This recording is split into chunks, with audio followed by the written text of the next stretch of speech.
I would say that if he's just an angry individual and he's never been joyous, then I would say we have a huge problem. But as this is a result of an experience that he's never felt before and he doesn't know what to do.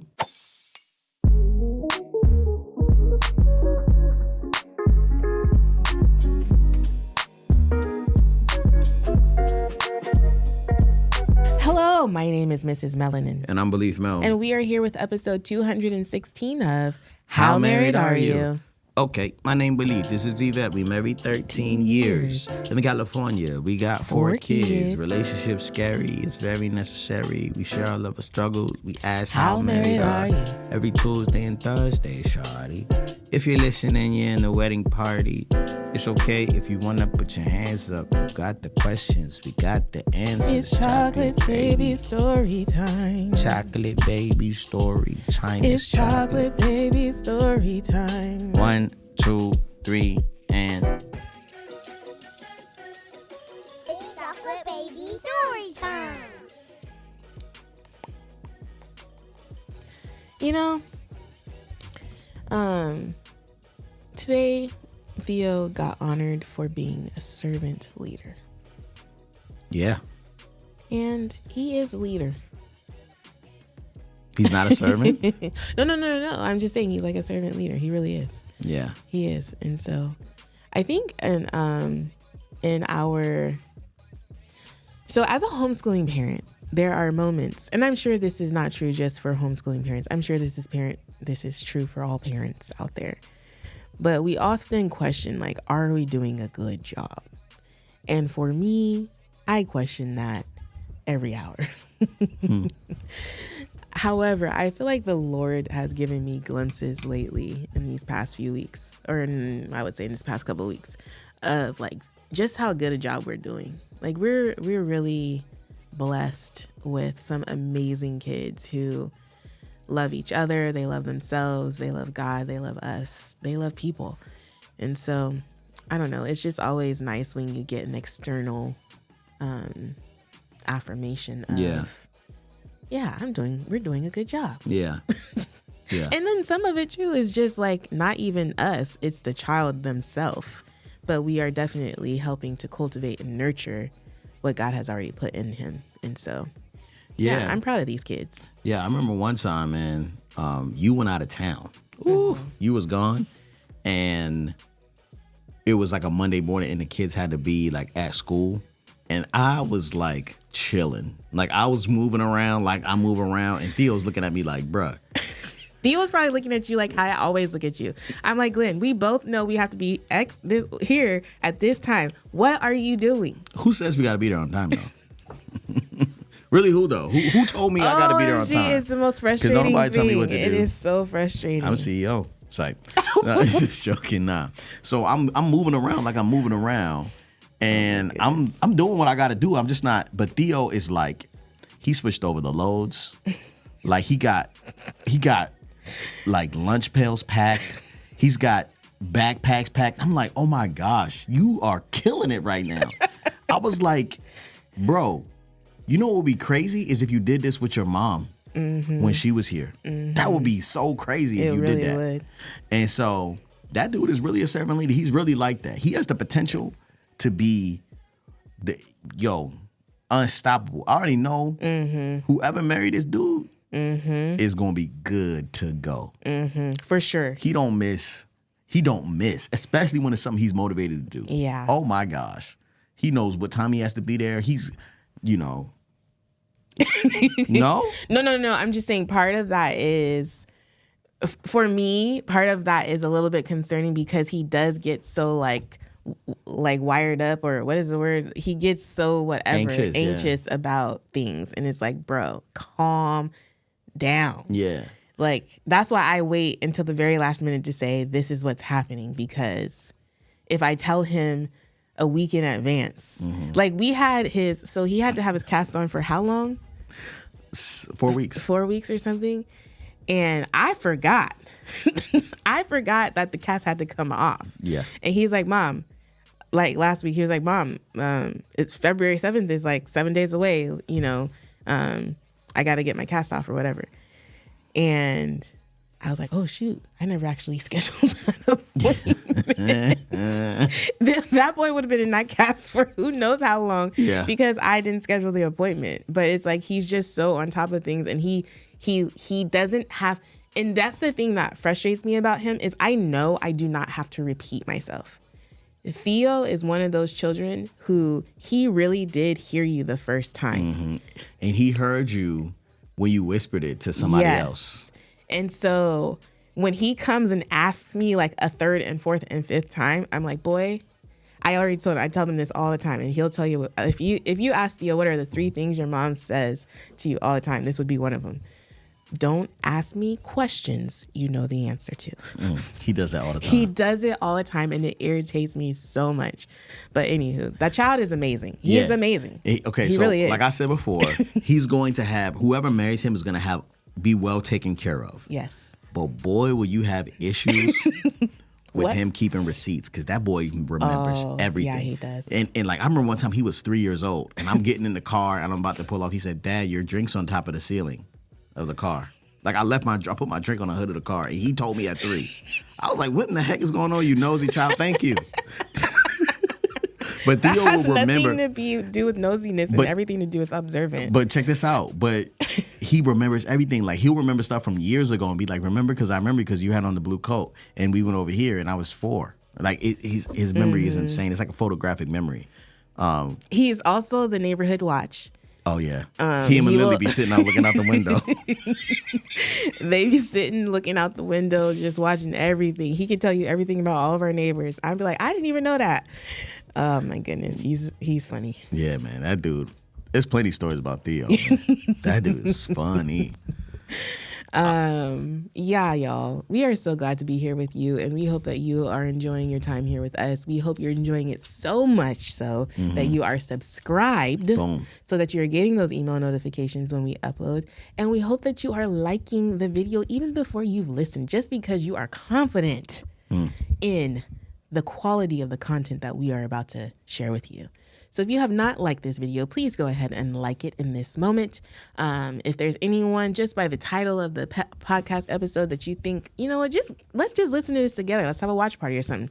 Share the episode with them. If you would like to leave us a 5-star review, we welcome you to do that on whatever podcast app you listen to us on. And you know, too, if you just want to leave a little comment in the comment section below some point throughout this episode, that is also helpful. All of this helps us be seen and find the rest of our wedding party. We are so glad that you are a part of our wedding party, and we want to expand this wedding party. Actually, I don't know if we do or not, but you know, we out here. But yeah, man, the Unplugged retreat, ladies, mothers, really important mothers out there who want to celebrate Mother's Day in a special way. From the 10th through the 13th, Yvette is doing a limited time only. The next time she do this, it won't be just mothers. So if you want someone to speak to your mom heart, if you want to hear God during this season right now, and you need a break, you need a break, and around right before the kids get out for summer, and they it's a whole bunch of stuff going on. It's the perfect time. It's the perfect time for you to get away. May 10th through the 13th. Release, rest, and remain in Carefree, Arizona with the Unplugged retreat. Yvette is going to have you guys out there. She's going to be hosting a beautiful space for you to breathe, to meditate, to hear God, to worship, like experience it at another level. And this is for fathers as well. If you do not have a Mother's Day gift lined up for your lady, for your wife, for your mom, for your sister, your cousin, coworker, employee, whatever the situation is, man, this is an amazing opportunity for you to bless them and send them away for Mother's Day, right? Moms be needing breaks. If you watch Yvette do her thing, and if you even have proximity to a mother, you know how much they carry. So we wanted to create a space to bless moms, and so Yvette is doing a great job with that. So make sure you buy your tickets at YvetteHenry.com. YvetteHenry.com. But make sure I have the link in the description. I'll be forgetting. But we'll put it in there for sure so you can tap in. All right. Thank you so much, babe. That was a really good I'll be killing that. plug. Yeah. I'll be killing those. He does. He's really good at it. But join me. Yeah. Let's make it happen, y'all.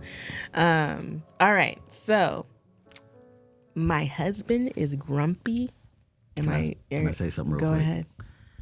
Man, This is 216 times we didn't sat down together. Oh, yes. That's a lot of times. That's a lot of times. Maybe you got an event you got coming up and you want to bring us out to speak or be on a panel or something like that. That is definitely an option.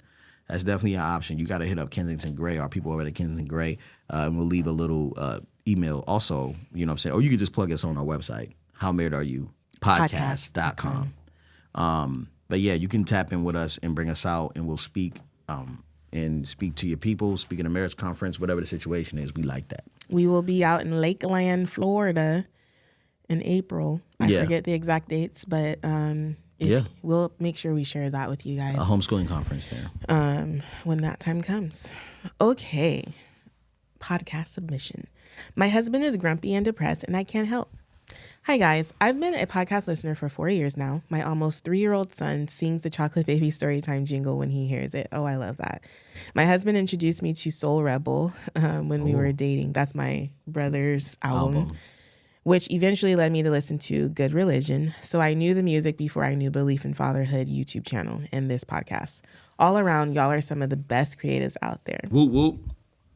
I received that. Anywho, let's get into the nitty gritty. If you want a visual, go with the storytelling. Here's she gave her Instagram. I am 25. My husband is 28. We have been married for 6 years and have 2 beautiful chocolate babies of our own. I guess they're more like milk chocolate. We met at a Christian CrossFit gym. Okay, fitness.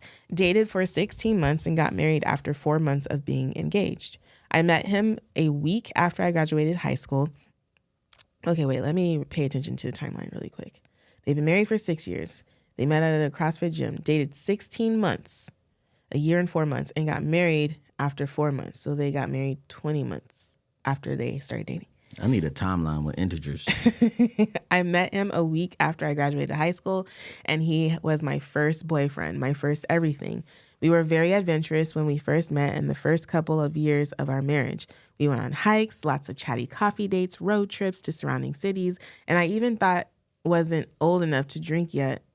And even though maybe I wasn't old enough to drink yet, we would still go out on the weekends with friends and hang out downtown. We even went on a month-long backpacking trip to Europe. Wow. We were also very active in church. He was a leader in the high school ministry. I was leader for the middle school ministry. We went to church every Sunday and sometimes small groups on Wednesdays. Within the last couple of years, my husband has become very grumpy, for the lack of better words. He doesn't want to hang out with anyone besides his brother and his wife, who I also love and consider my best friends, and small things like going out for dinner is a hassle for him. You know, when you were younger and you wanted to ask your mom something, but you knew she was going to say no. That's how I feel anytime I want to ask him something. Even if it's something small like dinner at my parents' house, he oftentimes says no, or if he does say yes, he has a grumpy attitude the whole time we are there. That sounds familiar. And he wants to leave as quick as possible.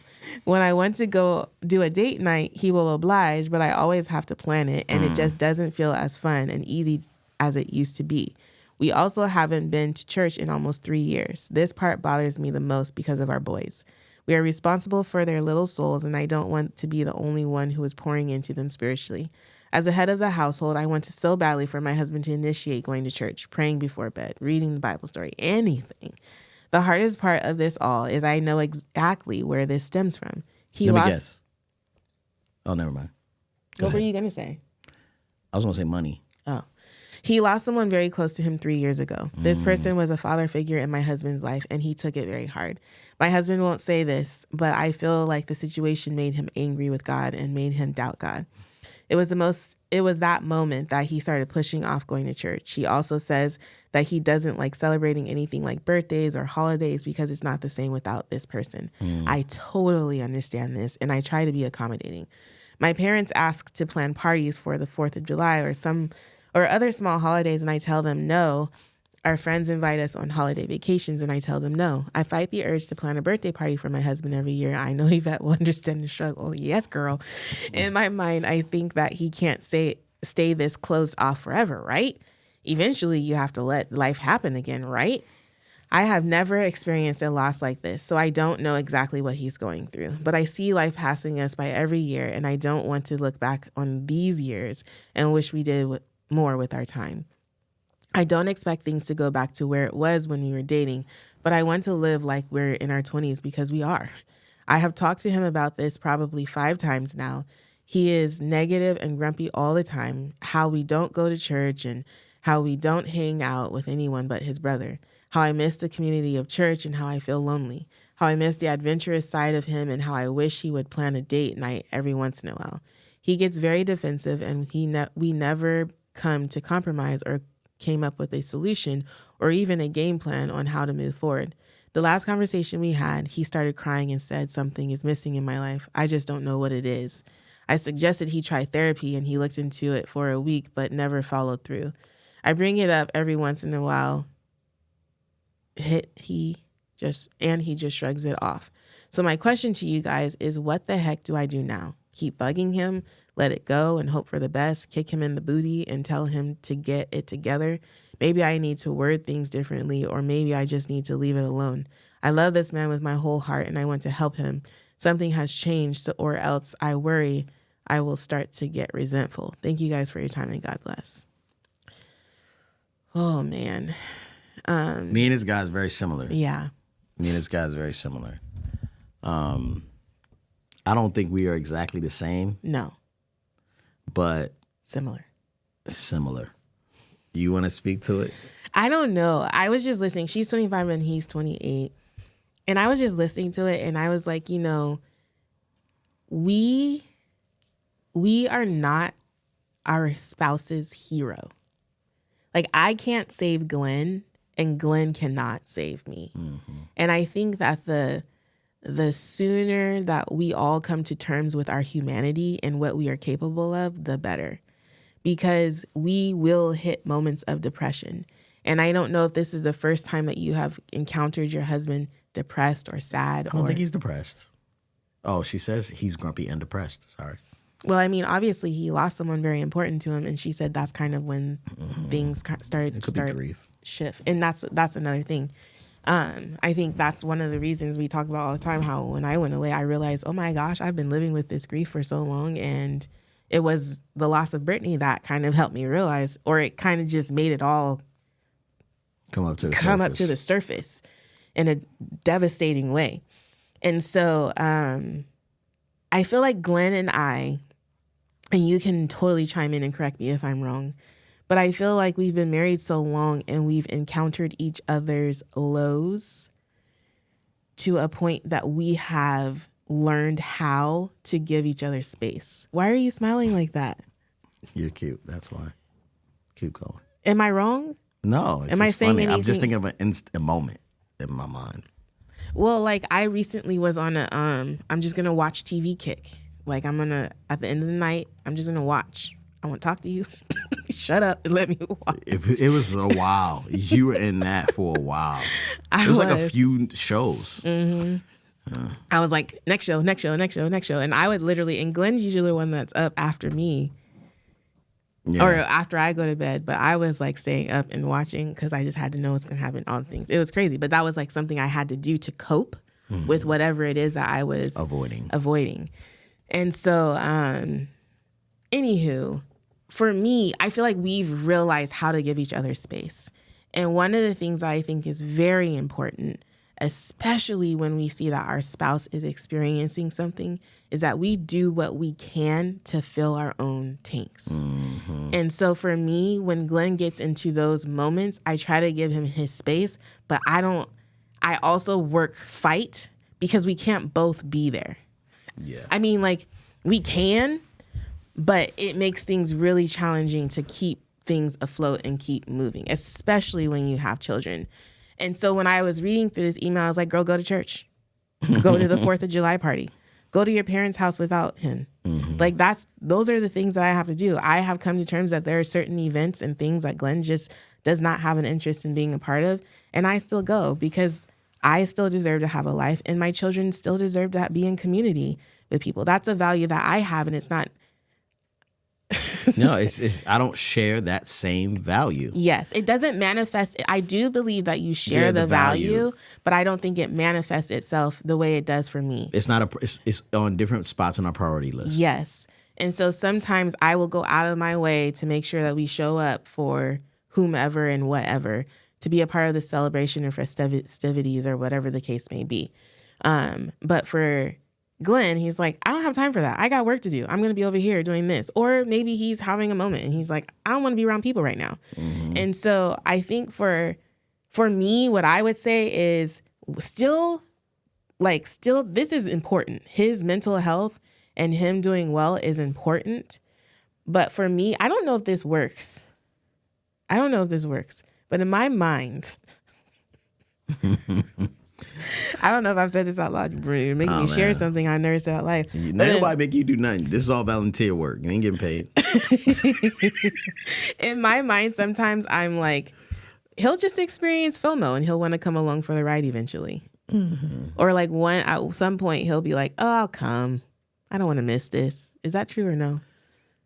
I value things differently, right? And I don't know if there's ever been a time, like I'll see something like, oh man, I wish I was there. That looked fun. But it's not like, oh man, I'm bummed I wasn't there. It's like, oh, that would have been nice to attend. But you got to do that because I was doing what I needed to do. That's what he says. That's what that was. She doesn't understand that. I do understand that. No, you don't. Because yes, I do. You truly don't. Because you truly don't. You truly do not understand. I mean, I'm not going to try to tell you what you understand. Yeah. Yeah, let me not do that. Yeah, because, the comment section is going to be coming for you. Yeah, but who cares about them? I ain't scared of y'all. So look. No, but I'm telling you no. Okay, you do. You telling me no what? I do get that. Right. Your sacrifices free me up to be able to do these things. I understand that. And I don't know. I feel like I can relate to this person because Kendrick Lamar has a song on his latest album called I Grieve Different. It's called Grief or something like that. And it goes, I grieve different. And it's like, it's like a bunch of drums, right? People are going to hate that I try to do that. But the point is, like, everybody grieves different. And when you lose somebody, speaking from experience, when you lose somebody that is like so important to you, and you feel like, hey Lord, that was whack. Like, just straight up, I'm mad. You know what I'm saying? I'm mad at you. I think that was wrong. You know, and I know that I don't know anything, and I know it's your child, it's your thing, but I'm angry, and you don't even know how to function without that person, right? You don't even want to get close to anybody else. Like, I was like, to avoid that pain again. I was like, this is the worst pain I've ever felt. One, I don't even want to get that close to my kids because I don't want them to die and I lose them and I got to feel that again. I'm in protection mode. Get away from me. Stay away. I don't want you around. I don't want nobody around. Hey, you want to hang out? I just want to leave me alone. Hey, come to church. Absolutely not, because now I have to deal with it. You know what I'm saying? We went back to church after Brittany died, and Pat. Oh my gosh. Pat preached on grief for like 4 weeks straight, and I hated it. I hated every moment of it, and I was angry because of the accountability that the Holy Spirit was pushing me toward, and I just wanted her back. I didn't know what to do. It's not fair, right? How am I supposed to live without my friend? Like, what the heck am I supposed to do now? Like, you know what I'm saying? Like, there is nobody that, like, okay, I have a certain voice. You got a voice. You got a smell. I got a smell, right? We all have these things about us. You have a hug. I have a hug. Brittany had a hug I've never received again. And I may never. Like, that hurts. Like, that's a feeling I'll never feel. You know what I'm saying? So I'm like, oh, everybody can catch a L. I don't care who's here. I don't care what y'all do. I don't care about nothing. Violence, my mind, my appearance was composure. I was composed. I functioned. I made a commitment that I wasn't going to try hard to take care of myself, because what's the point? Like, the demons that I wrestled with between then and now, like, the darkness, the abandonment, and then watching Yvette go through her thing and then feeling abandoned again. You know what I'm saying? Like, personal. I took it personal. And I wanted to fade with myself. I wanted everybody to, I didn't care about nothing. You know what I'm saying? I'm getting it into it with people, and I'm kind of like, I'm not going to settle for you. I'm not going to settle for this booty relationship when I know what real relationship looks like. I'm not doing that. So I get it. Now, I would say that if he's just an angry individual and he just is grumpy and depressed and angry, and he's never been joyous, then I would say we have a huge problem. But as this is a result of an experience that he's never felt before and he doesn't know what to do, I would say there's a immediate opportunity for grace here. And I'm not saying you need to put up with it forever, but you have to sustain yourself. Yes, he needs therapy. Yes, he needs accountability, but he needs to reckon with that on his own. He got to figure out how to have joy in his life again. And I'm going to be honest with you, it's just recently, within the past 2 months, that I have been like, okay, I want to live, but not like this. Like, if I'm going to be alive, I'm not going to live like this because I don't like how this feels. I can change this, right? I don't want to live with this anger and like walking on eggshells with God. Walking on, like, I wasn't even firm in my faith. I wasn't standing, like, it was weird. And so when you watch someone transition into a place of depression, they don't know what to do. But I think what I've understood about life is that I have to get good at grieving because I'm going to deal with it again. You know what I'm saying? If I don't die soon, I'm gonna lose this dog. This dog's gonna die. Lily. If you don't die soon, like I'm gonna experience death. I know. Oh. This dog's gonna die. You know what I'm saying? So I'm gonna have to grieve this dog's death. Do you understand that? Yes. So I'm appreciating and I'm living with appreciation that one day I'm going to have to, like, I understand grief in a different way. Right after Brittany passed away, Leon, my cousin, passed away. And I had appreciation for Brittany's death because it brought the whole family together to see Leon before he died. My cousin who was murdered in Vegas, 2021. So even not understanding why God why God allowed that to happen, willed it, I was able to appreciate Brittany's death even for a moment and just realize I don't know what I'm talking about. I'm still mad, but I don't know what I'm talking about. And so he doesn't realize that his decision is affecting his life. I mean, your life in such a major way. And I hope that you don't allow it to as much. Now, dudes have personality issues. They got traits where they're kind of like, I don't necessarily know if I can, I want to be around people. I want to celebrate this. I want to, celebrate, a holiday or anything. He's going to have to get over it because it's not fair for you to live under that. But he can't do it. You can't force him to do that. You just can't force him to do that, man. When Yvette be eating the poison that she eats. Why are you putting my business out here? Like, I'm going to be honest, man. Yvette's decisions. Damn. What's happening right now? Your decisions to eat certain things severely impact me and have impacted me over the course of our marriage. I'm not blaming you for like gaining weight or anything like that. I said I'm not blaming you for gaining weight. Why are you gasping? Are you just emoting? Can you finish your statement so I can go But I in am on saying you? that you didn't help me. So, Oh my but I'm goodness. realizing that like I can't do it. So I have to make the decision. Like last night, she got Sprouts cookies, and I'm meal prepping, and I'm like, oh my gosh, there are cookies in here. Oh no. There are real cookies in here. And I looked at I'm like, these are the good ones. And I poked them, and I was like, oh, they're soft. And it's so hard for me. But I have to let her. You poked them? Yeah, I just touched the outside. You know, you can touch it through there and be like, oh, it's soft.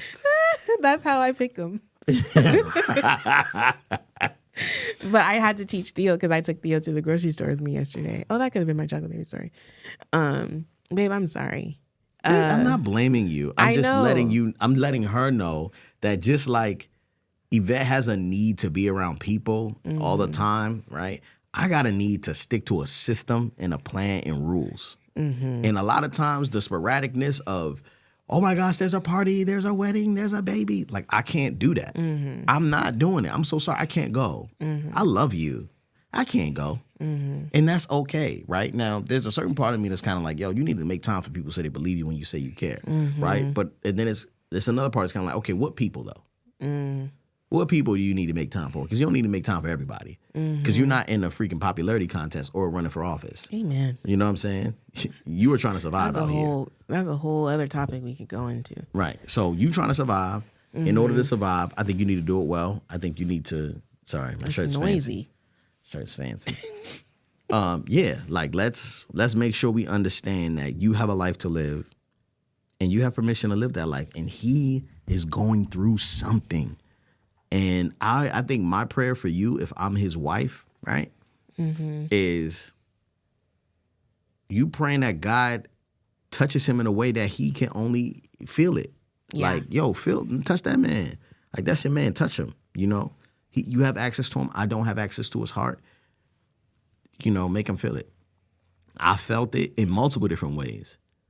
You know, I'm dealing with something.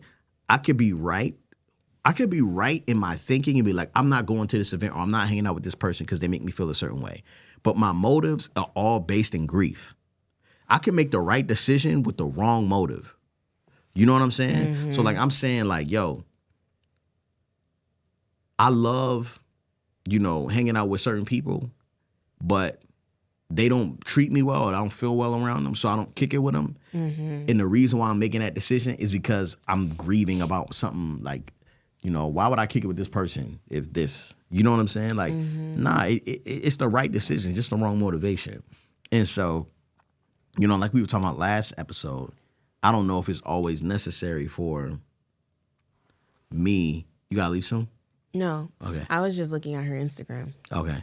I don't know if it's always necessary for me to like do everything that you do, you know? But I, you know, yeah. I actually would like to ask a question because we recently, I don't know if you guys are aware that we have Belief in Good meetings every month. Absolutely. If you are not signed up on that email list, you should definitely do that because Glenn be dropping some really valuable things on there. I mean, you guys get to experience that here on this podcast, but it's a whole different side over at Belief in Good. So make sure you check out beliefingood.org. Make sure you're on the email list so you know when the next community meeting is. Free monthly meetings. And it's a live Zoom call so you can chime in, ask questions, just be engaged with Glenn and all of us. But on our last one for this month, he said, and I was like, well, damn. He said, What'd I say? You said after Brittany died, you were waiting to die. Oh, absolutely. Yeah. And like in Brittany and Leon. Brittany and Leon, yeah. And so there is a part of that I am aware of and not, you know, like the whole phrase waiting to die caught me off guard. And I was like, well, goodness gracious. I didn't even realize that was really happening. I know that I have a sugar addiction. I genuinely believe it's an addiction that I need to overcome, and I'm working on it. Not really. Are you? I'm not working on it. Are you? Can you just? I just wanted to do what the kids do. You know how to do. Are you? I understand what I'm sorry. you did, but that was not helpful. It was not the right timing. Wrong timing. I'm an addict. You don't talk to addicts like that. Goodness gracious. Okay. I am, right? Legit. Anywho, I'm not necessarily actively working on it right now, okay? I'm doing other things. So leave me alone. But the first step is acknowledging that's it. I love you. Go. So, my question is, and so I realize that both of us over the course of the last whatever have not, we've been on this kind of yo-yo situation with our diets, with our health, with our, like, we've been consistent in some areas and then non-consistent and then just completely not even trying. And so I think my question for you is, how could I have, like, what conversations could we have been having, or what questions could I have been asking after you experienced two losses back to back that would have been helpful? Like, is there a way for her to show up for him in this way? Because I will say this, like, my dad experienced a similar loss of a father figure when I was a little girl. It was a loss for our whole family. But I will say that I noticed a difference in him when that man was gone. And he never, from what I can tell, has never replaced that father figure. You know, and his own biological father wasn't necessarily that guy. And so I acknowledge and I know the importance of mentorship and just having someone kind of pouring into you in that way. And so if he's experienced this loss and this has activated this type of feelings and behavior and whatever in him, then my question is, like, really, like, what conversations can be had? I know the prayers to pray. Like, I for some reason I feel like you're praying those prayers. But at the same time, it's like, what conversations can we as a wife have with you that might be helpful or edifying, or what does that look like? Yeah, I think the questions, I think you know what questions to ask, but you're scared of the answer. Like, you don't really want to know the answer to the questions, right? If you would have asked me, like, you think you're going to die next? I would have said yes. And what would you have said? You know what I'm saying? Like, the answers to those questions, like, those questions are really hard for me to even say. Like I think I'm going to die. I think God is going to kill me. Not that he would kill me, but, like, I'm like, why would these two random things happen to these two people? Like, what is the point? Like, and then, like, it's only 4 of us in that little group of kids, right? From that side of the family. It's only 2 left, right? And so I'm like, what's the significance of us being here and them not? Like, I'm really confused. So the questions I'm asking myself is, like, I'm trying to understand God, which I'll never understand, right? I won't even understand the capacity of his grace, right? And allowing in his mercy for me to even be here. But then it's like, well, I'm not as good as a mother. I mean, I'm not good as a parent as Brittany. You know what I'm saying? Like, I don't know if I'm as talented creatively as Leon could be. Like, I'm like trying to justify the soul's gone. And I think the answers, I wasn't ready to have the conversations because they would have broke me. Like, you know, even you saw me, I didn't even want to walk in the house with Brittany. Like, you saw me break down. You kept seeing me break down. And you kept telling me, grieve. Like, you kept I don't know what you were doing. Yvette was like, it's okay, you're not grieving. But I'm, like, crying often. And she wasn't grieving. She was like, I'm just trying to give you time to grieve so I could grieve. And I was like, girl, leave me alone. Like, let me do what I'm supposed to do. I'm trying. And so I don't know if it was enough. Like you just said, we are not our spouse's savior.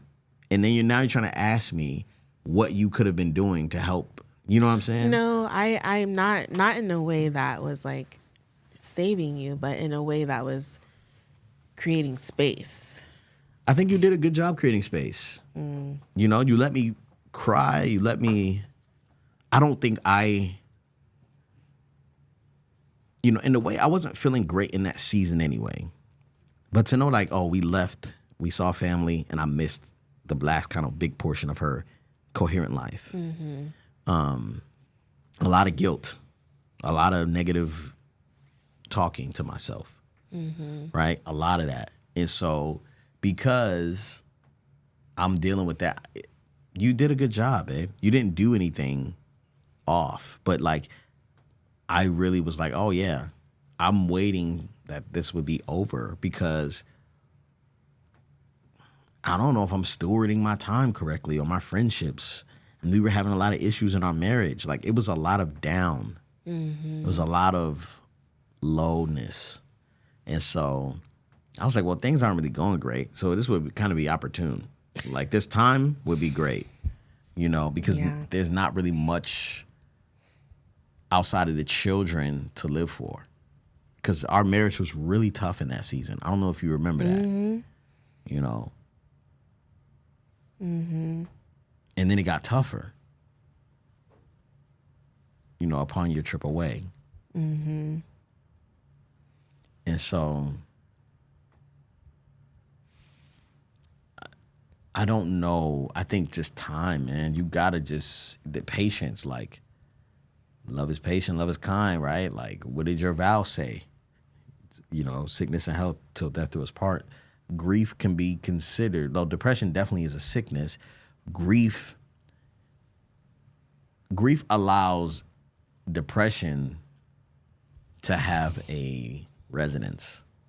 You know, like, you will forever you could be depressed about certain things, but while you're grieving, it's a dark room.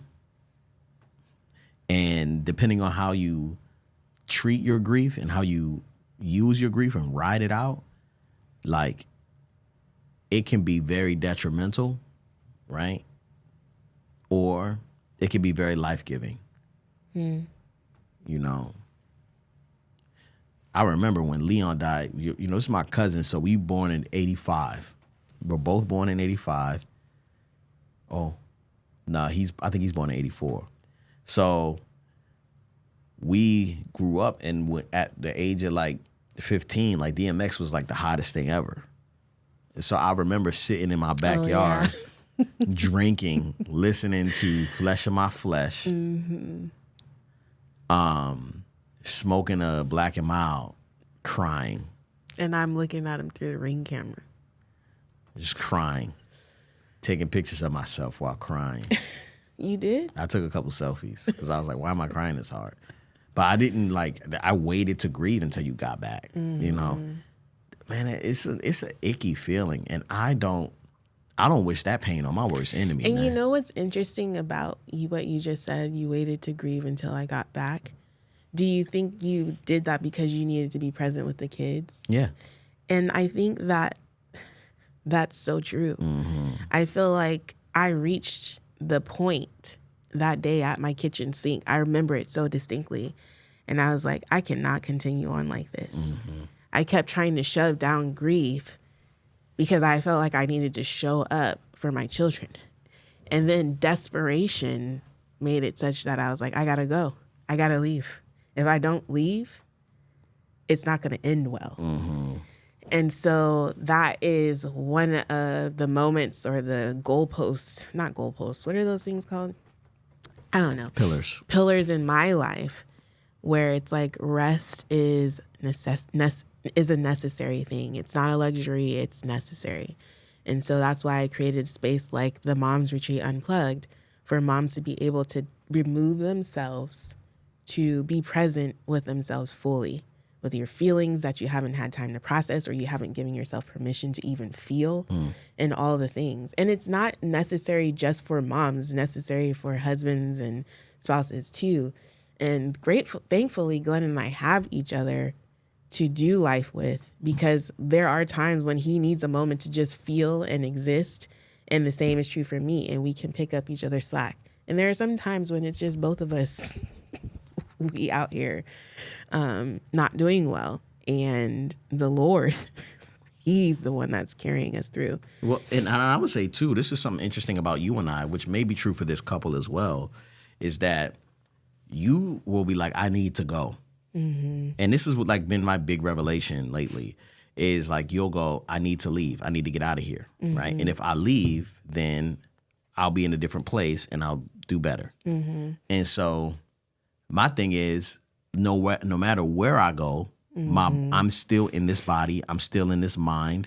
My brain still thinks these things, and I can't change that. So it doesn't matter if I go to a 4th of July party or it's Christmas or we're at a ski resort, I'm still going to be mad. And I don't trust myself going by myself, right? Because I need to change my life. My life has a problem. I'm missing something, and I don't know where to find it, right? And so where do I go when I have nowhere to go? Like, how do I change my life if I can't get this out of my mind? Like, that's hard, man. And I think that is my new solution is making life decisions that's creating the type of life I want. The last time I felt peace was, the last time I felt peace, like real, like comfort, was probably in Maui a few years ago. The last time I like truly, Lily, go lay down, girl. You tripping. It's because you started petting her. Go lay down. Lay down. I think she's got to go pee. Sit. Oh. Good girl. Stay. She's so cute sometimes. Yeah, like, yeah. And then the last time I truly appreciated a moment was when we were on an RV trip and we're driving around and we stopped the car and I went to the back and I was emptying the septic, the black water. And it was kind of like that moment, like it's moments where I get it. When I do breath work, I feel it, like, you know, yeah. All right, let's go, because she's got to go pee. I was going to say something. All right. I was going to say something. How married are you?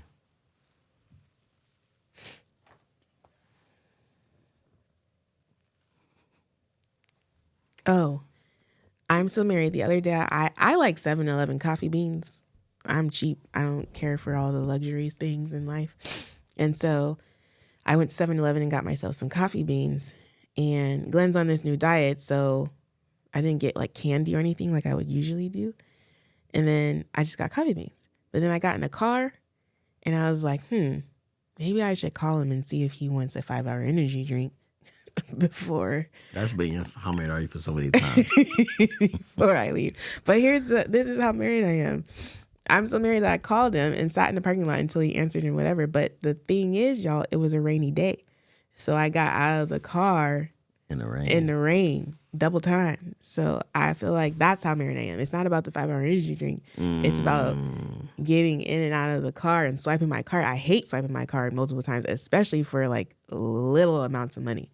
So that's how married I am. How married are you, Mia Moore? I'm so married that you sent me a TikTok about, not a TikTok, an Instagram post about the weather coming up. And I made sure, because I wasn't able, they were giving out free sandbags somewhere in Oceanside. And I was like, man, I'm not going to be able to make it there. So I made sure before I got home, I went to Lowe's and I got 9 bags of sand. Not sandbags, bags of sand. And I got empty sandbags and took the kids out and they had me help me fill up the sandbags so that our garage wouldn't get flooded, because I know that was something that you were very concerned about, often communicating that. So I did that. Thank you, babe. For the big storm that was coming. That's here. Yeah. And that's just how married we are.